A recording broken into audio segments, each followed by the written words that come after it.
Muy bien, doctor Fernando, y es que ya salió la primera voz de indignado respecto a lo que pasó con Petro y esta afrenta contra los católicos y los cristianos en Colombia. El exministro de Justicia, Wilson Ruiz, acaba de anunciar en sus redes sociales que interpondrá una acción de tutela en contra de Gustavo Petro, precisamente para obligarlo a ofrecerle excusas al país de manera pública respecto a estas declaraciones que hizo en una reunión esta semana a nivel nacional, ¿no? Le dijo usted, doctor Fernando, yo contabilicé cuánto tiempo habló Gustavo Petro esta semana en alocuciones presidenciales el día martes, 4 horas y media. Y dice el exministro Wilson Ruiz que interpondrá acción de tutela contra Petro por vulnerar los derechos a la libertad religiosa, de cultos, libertad de conciencia y dignidad humana. Dice Wilson Ruiz, el presidente no puede utilizar su investidura para burlarse de la fe de millones de cristianos y católicos. Ahora esperemos que el juez de la República que reciba la acción de tutela proceda de conformidad, doctor Fernando, y obligue a Petro a respetar lo que creemos. En Colombia somos más del 70% católicos y claro, todos ofendidos con esto que dice Gustavo Petro. ¿No más que el 70%? Yo creo que Pues veníamos del 80% hace 10 años, doctor Fernando, y ha bajado el número de colombianos que se identifican como católicos, ¿no? Claro, hay que sumar también cuántos son cristianos. Solamente estoy hablando de los católicos. Bueno. Así que usted tiene un amplísimo número de colombianos que somos creyentes en Dios y en la figura de Jesús y de María. Entonces, a ellos, a todos ellos es a los que ha vulnerado Gustavo Petro con sus opiniones. Además, doctor Fernando, ¿qué hace un presidente de la República metiéndose con la creencia religiosa de los ciudadanos? Bueno. ¿Para qué? ¿Para eso? ¿Para generar polémica? ¿Generar titulares? Mire, cuando lo escuchaba yo diciendo que él era muy buen amante en la cama y que de él hablarían todas las que se han acostado con él y que yo decía, pero ¿cómo? ¿Por qué tiene que hablar de eso? Pues claro, sí, seguramente para generar titulares, pero qué de mal gusto cada cosa. Vamos a la consulta de Petro en cuerpo ajeno. Es la consulta de Iván Cepeda con Roy Barreras, con Camilo Romero, y entonces se inventan una nueva consulta interpartidista. El señor Iván Cepeda ya participó en una consulta interpartidista y lo hizo en el mes de octubre del año pasado. Eso lo inhabilita directamente para poder volver en el tema, participar en una consulta interpartidista. ¿Por qué razón? Vamos a ver lo que dice la ley respecto a eso. Ley que no le importa tampoco a Iván Cepeda porque ya dijo, en modo víctima, porque si hay algo que hacen muy bien estos comunistas es inmediatamente presentarse como víctimas del sistema. La ley 1475 del 2011 es categórica en decir lo siguiente: las consultas son mecanismos de participación democrática y política que los partidos y movimientos políticos con personería jurídica y o grupos significativos de ciudadanos pueden utilizar con la finalidad de adoptar decisiones internas o escoger sus candidatos propios o de coalición a cargo de corporaciones de elección popular. Dice la parte pertinente, artículo 7. Quienes hubieren participado como precandidatos quedarán inhabilitados para inscribirse como candidatos en cualquier circunscripción dentro del mismo proceso electoral por partidos, movimientos, grupos significativos de ciudadanos o coaliciones distintas. Esto, doctor Fernando, esto es clarísimo. Aquí no hay interpretación. El señor Iván Cepeda no puede participar en otra consulta interpartidista. Pero usted se preguntaba, y bueno, ¿y cuál es el negocito? Hablemos del negocio. Ahí está la platica, la platica. Todo el problema es la platica. Hablemos del negocio. ¿Cuánto nos cuesta? Vea, doctor Fernando, el Consejo Nacional Electoral fijó para las consultas presidenciales que se van a llevar a cabo el 8 de marzo una reposición por cada voto de ciudadano de 8,287 pesos. Ese es el negocio. Entonces, van a una consulta interpartidista, ya fueron a una, donde obtuvieron casi 3 millones de votos, 2,700,000 votos obtuvieron en la consulta del mes de octubre. Ahí participó Iván Cepeda y fue cuando le ganó a Carolina Corcho. ¿Recuerdan ustedes? y a Pinturita, a Quintero, que tuvo como 140 y tantos mil votos. Además, ojo con esto, la registraduría no aceptó que se inscribiera Daniel Quintero porque ya había participado en una consulta interpartidista. ¿Por qué la registraduría sí pudo resolver el asunto tan rápido de Daniel Quintero y evitó que entrara en la consulta interpartidista bajo la misma figura y argumento? ¿Por qué sí puede hacerlo el señor Iván Cepeda? Es exactamente igual. La misma situación fáctica y jurídica, doctor Fernando, en ambos casos, el de Quintero y el de Cepeda. Entonces, ¿por qué a Cepeda no le resuelven el asunto tan rápido? En aquella ocasión, en la consulta de interpartidista de octubre de la extrema izquierda, estos se gastaron 197 mil millones de pesos y un poco más en esa consulta interpartidista y hubo reposición de votos. Entonces, ahora venimos a esta consulta en la que no puede participar Cepeda, pero están enredados en el Consejo Nacional Electoral porque no saben cómo definir el asunto. ¿Mm? Bueno, ¿Cuántos votos y cuánta platica? ¿cuánta platica? ¿Cuántos miles de millones de pesos están ahí metidos? Qué bueno el negocio, ¿no? Qué No, pues bueno el negocio. maravilloso. La libertad de expresión, la libertad democrática. Negocio el que tiene montado Cepeda, negocio que vale muchos millones de pesos. Pues imagínese usted, hagan la cuenta. Lo que pasa es que no podemos, no somos futurólogos para saber cuántos votos tendrían ellos en la consulta interpartidista para poder determinar cuánta platica va a haber. Pero algo sí es cierto, doctor Fernando. Con el cuento de las consultas interpartidistas, van metiéndole miles de millones a las campañas. ¿Y dónde están las cuentas frente a eso? ¿Qué pasó con ese hallazgo que hizo Melquisedec Torres respecto a la financiación muy cuestionable de la precampaña del señor Cepeda y de la señora Carolina Corcho? ¿Recuerdan? El restaurante Chefcito Gustó y la litografía en Barranquilla, que no tenían capacidad económica para aportar 600, 700 millones de pesos. ¿Qué pasó con esa investigación? Nada. Y aquí están diciendo que van a tratar de resolver el asunto en el Consejo Nacional Electoral. Recuerden, cada voto cuesta 8.287 pesos. Cada voto. Razón por la cual Que pagamos los colombianos pagamos y todos. que va al bolsillo de Cepeda y de su partido, ¿no? Muy sabroso así, ¿no? Ah, bueno, muy bien. Negocito el que tiene montado. Bueno, y ahora vamos al resultado de lo que fue ayer la decisión de la Corte Constitucional de suspender provisionalmente el decreto de emergencia económica. Así salió Armando Benedetti, un tanto furioso por esta decisión de la Corte Constitucional. La emergencia económica se da no solo porque hay un déficit fiscal, o sea, hay más egresos que ingresos, sino también porque hay un déficit de riesgo. Significa ello que no hay con qué pagar la deuda. Y la deuda se debe pagar por constitución, lo mismo que los temas de seguridad social. Luego aquí lo que está en el debate es quién paga la crisis, si los más ricos, como queríamos nosotros con la emergencia económica, o lo terminan pagando los sectores más vulnerables porque no va a haber desarrollo de las políticas públicas sociales. Entonces, ¿qué sucede? Al acabar la emergencia social, la Corte Constitucional hoy está protegiendo a los más ricos, a los que más... Oigan esto. Los más ricos ya pagaron impuestos, Damar. Ah, Ah, ¿de dónde salen los impuestos que se le pagan al país?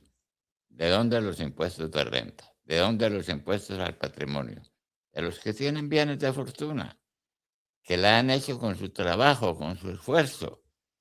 Y es lo que permite el desarrollo del país. Ah, es que quieren cobrar más y quieren cobrar lo que no se debe porque el Congreso de la República, que es el que maneja la tributación, dijo que no. Y no es no. Ah, se inventaron la emergencia económica para cobrar la plata. y ahí van, pretendiendo recoger 11 billones de pesos, pero por ahora se acogió en la Corte Constitucional la ponencia que había presentado el doctor Carlos Camargo, al que a través de las redes sociales le han inventado todo tipo de calumnias en las redes sociales. Es una cosa brutal en contra del magistrado. Eh, a través del comunicado de prensa, la Corte Constitucional aclaró que tras la suspensión provisional de la emergencia económica, el decreto sobre patrimonio, licores, juegos de suerte y azar no va a producir efectos mientras se profiere la decisión de fondo. Esta es la primera vez en la historia, doctor Fernando, que la Corte Constitucional suspende un decreto de un presidente mientras decide el fondo de la exequibilidad. Esa votación, como lo contamos, fue 6-2 y permite pues aplicar esa medida cautelar sobre la famosa emergencia económica de Gustavo Petro. Asunto que no le gustó a Petro, ¿no? Porque reaccionó violento contra la Corte Constitucional. Eso tampoco se había visto, doctor Fernando. Que no respetara a un presidente en los efectos y las decisiones de la Corte, eso no se había visto. Petro lo hace como si fuera deporte. Y más grave, las altas cortes no rodean inmediatamente y rechazan ese tipo de pronunciamientos de Petro violentos en contra de la Corte Constitucional, además generando terror, porque entonces ahora, como siempre lo ha hecho Petro, la culpa del hambre, la falta de seguridad, la falta de medicamentos, la falta de crédito de vivienda, la ausencia de temas educativos, la culpa es del Congreso y de las Cortes. La culpa no es de él, que ha derrochado miles de millones de pesos. El gasto público, los empleos innecesarios, los contratos sospechosos, la corrupción, todos los factores del gasto público desbordado. Eso es el corazón del tema. Y entonces Petro y el gobierno, en lugar de decir, tengo que amarrarme el cinturón, tengo que dejar de contratar, tengo que dejar de fundar embajadas y consulados en países donde no son necesarios, tengo que ser austero, en lugar de eso dice, son los mega ricos. La lucha de clases de mal. Es que a eso juega todo el tiempo. Recuerde usted que supuestamente Petro se ha autodenominado especialista en Marx. Y entonces a él le gusta Hágame el favor. traer cualquier medida anacrónica para tratar de imponérsela a los colombianos como si eso produjera algún resultado positivo. Que sí, de Recordemos donde el marxismo ha tenido éxito, ¿no? en ninguna parte, claro. Hasta la China tuvo que volverse capitalista, ¿no? Y esperemos que seguramente el 3 de febrero, en horas de la tarde, veremos a un Petro transformado, capitalista. Porque es que uno no entiende por qué Petro alaba, admira Dubái, donde le encanta, porque a Petro le gusta la buena vida. Petro no se da cualquier vida de pobre como los que él dice defender. No, él se da la buena vida. Y alaba el desarrollo de Dubái, de Emiratos Árabes, y habla maravillas del petróleo y lo que han hecho con la transformación de la economía, pero resulta que nos condena a nosotros al fracaso porque no le gusta el petróleo colombiano ni el gas colombiano. Es que esas son cosas que hacen parte de la incongruencia de Petro. Doctor Fernando, en medio de este asunto de la emergencia, hay que recalcar o ver cómo fueron los votos en la Corte Constitucional. Los votos fueron del magistrado Carlos Camargo, de Lina Marcela Escobar, de Paula Andrea Meneses, de Miguel Polo Rosero, de Juan Carlos Cortés y de Natalia Ángel. Estos dos últimos, tanto la doctora Natalia Ángel y el doctor Juan Carlos Cortés, aclararon el voto, pero los que se opusieron fueron los magistrados Héctor Carvajal, que recuerde fue abogado de Gustavo Petro durante mucho tiempo. De hecho, fue el abogado que logró restituirlo en la alcaldía de Bogotá cuando fue apartado del cargo por el doctor Alejandro Ordóñez. Y el otro voto que estuvo en desacuerdo con suspender el decreto fue el de Vladimir Fernández. Ambos fueron ternados por Gustavo Petro y convertidos en magistrados de la Corte Constitucional. Vladimir Fernández fue el jefe jurídico de Palacio de Nariño en este gobierno de Petro. Bueno, esa fue la forma en cómo se votó. Están molestos y dicen que esto no puede ser porque entonces vamos al desastre. ¿Qué fue lo que dijo Paloma Valencia, candidata presidencial del Centro Democrático, frente a esta decisión de la Corte Constitucional? Veámosla. Estamos felices porque la Corte Constitucional acaba de aceptar la suspensión provisional que pedimos de la emergencia económica. Les explico.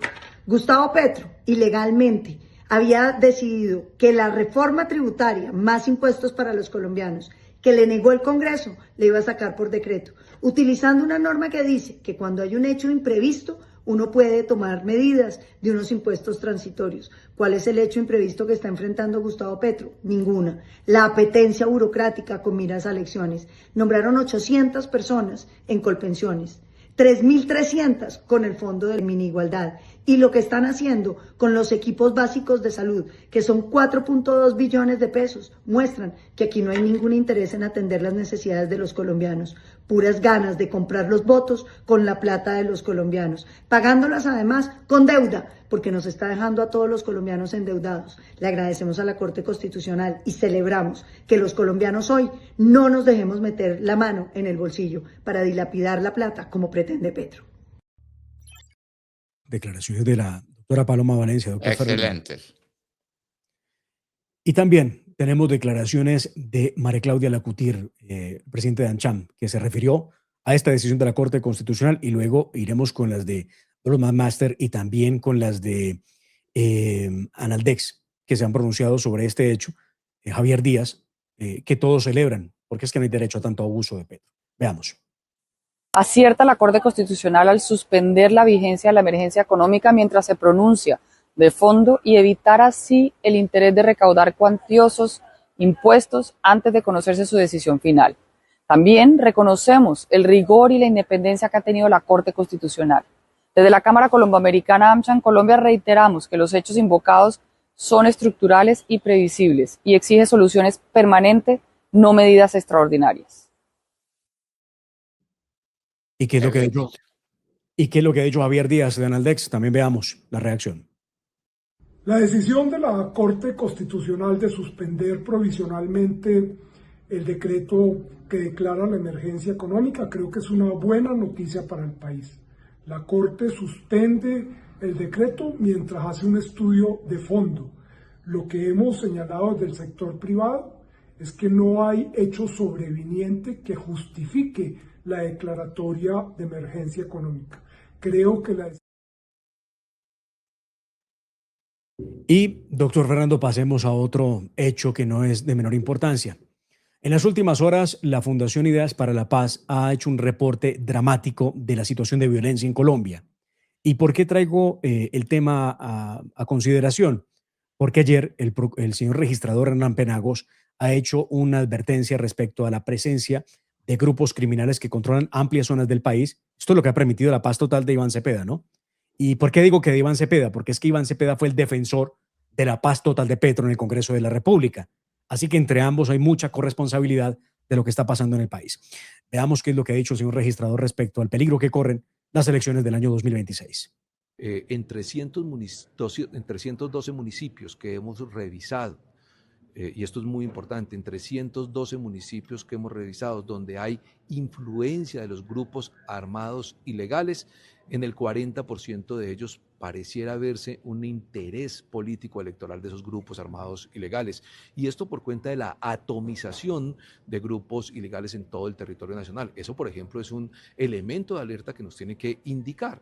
Como por ejemplo hay algunos lugares del territorio nacional donde hay una incidencia de la violencia muy alta y hay menor participación. Eso es razonable pues por aquello de la seguridad, pero también tenemos algunos lugares en el noroccidente de Colombia donde hay alta violencia, de acuerdo a los estudios que han presentado inclusive la fuerza pública, y alta participación. ¿Eso que implica? Que pudiera haber instrumentalización del voto, coacción a los electores, y de eso se trata, de que en esta comisión se adviertan circunstancias de esa naturaleza pues para atacarlos de manera permanente.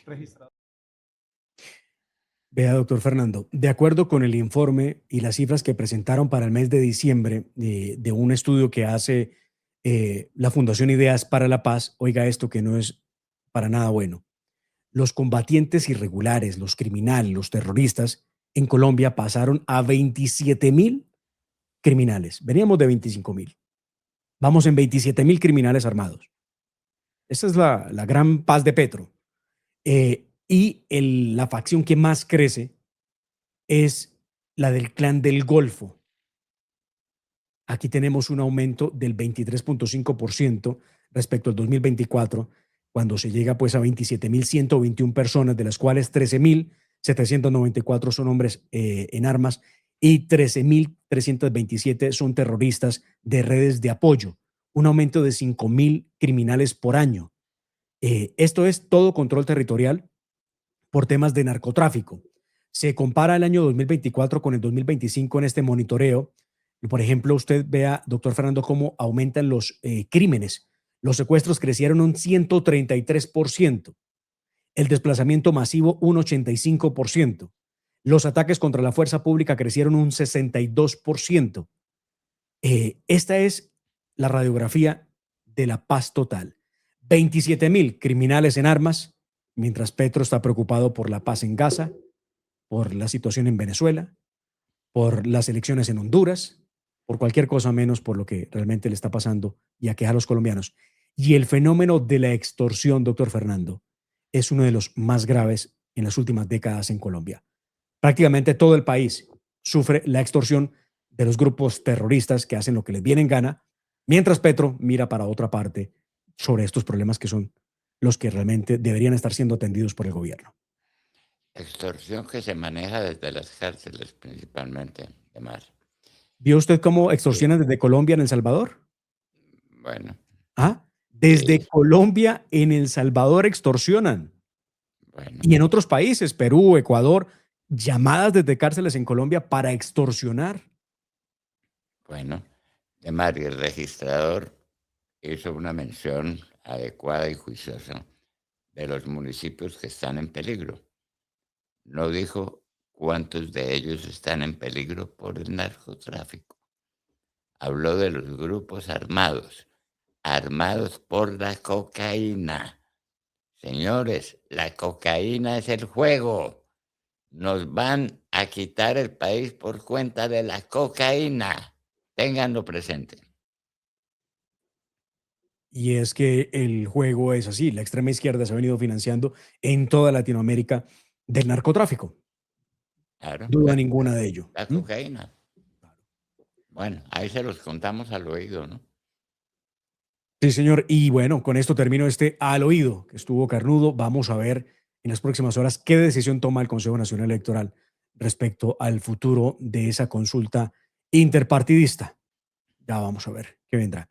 Y muy pendientes, doctor Fernando, de lo que será la llegada de Petro a Washington el martes 3 de febrero, cuando se enfrente al presidente Donald Trump. El martes 3 es la reunión.